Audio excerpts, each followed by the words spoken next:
Hi, hello guys, welcome to Srileha Vlogs. Please like, share, comment and subscribe to Srileha Vlogs.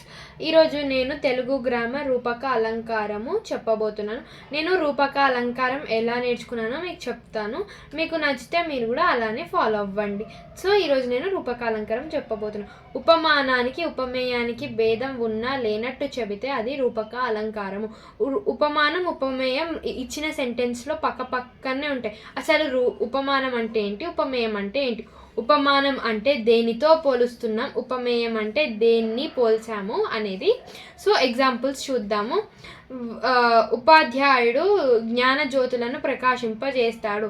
జ్ఞాన జ్యోతి రెండు వేరు కానీ పక్కనే represent చేసిండ్రు ఇచ్చిన సెంటెన్స్లో.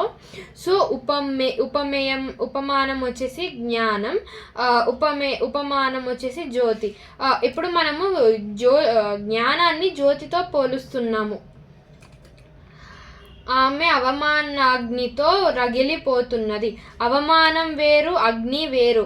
మనము అవమానాన్ని అగ్నితో పోలుస్తున్నాము కాబట్టి ఉపమేయం వచ్చేసి అవమానం, ఉపమానం వచ్చేసి అగ్ని.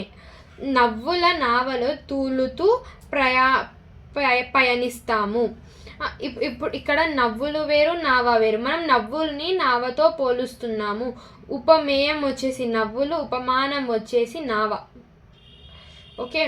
నగరారణ్యం హోరు నరుడి జీవన ఘోష. ఇక్కడ నగరం వేరు, అరణ్యం వేరు కానీ మనం ఇక్కడ రెండు కలగలుపుతూ చెప్తున్నాం ఈ సెంటెన్స్లో కాబట్టి ఇది కూడా రూపక అలంకారంకి ఒక ఎగ్జాంపులే, ఉదాహరణ. సో ఇక్కడ ఉపమానం ఏంటిది, ఉపమేయం ఏంటిది అని చూద్దాం. ఉపమేయం వచ్చేసి నగరం, ఉపమానం వచ్చేసి అరణ్యం. సో ఇక్కడ ఒక టీ ఇస్తాను మీకు, అందులో ఏది ఉపమానం ఉపమేయం చెప్పాలి. విద్యాధనం అందరికీ అవసరం. ఇది మీరు కామెంట్ సెక్షన్లో చెప్పండి మాకు. ఇంకొక ఎగ్జాంపుల్ ఉంది, ముఖచంద్రుడు.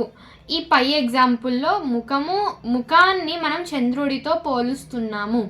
ఇక్కడ ముఖం ఉపమేయం, చంద్రుడు ఉపమానం. ఓకే, మనం ముఖాన్ని చంద్రుడితో పోలుస్తున్నాము. ఇట్లా మనము దేన్నైతే పోలుస్తున్నామో అది ఫస్ట్ వర్డ్లో ఉంటుంది, దేన్నితో పోల్చామనే సెకండ్ ఉంటుంది. ఇట్లా కూడా గుర్తుపెట్టుకోవచ్చు. ఈ వీడియో మీకు నచ్చిందని అనుకుంటున్నాను. Please like, share, comment and subscribe to Srileha vlogs. Please support us. Bye.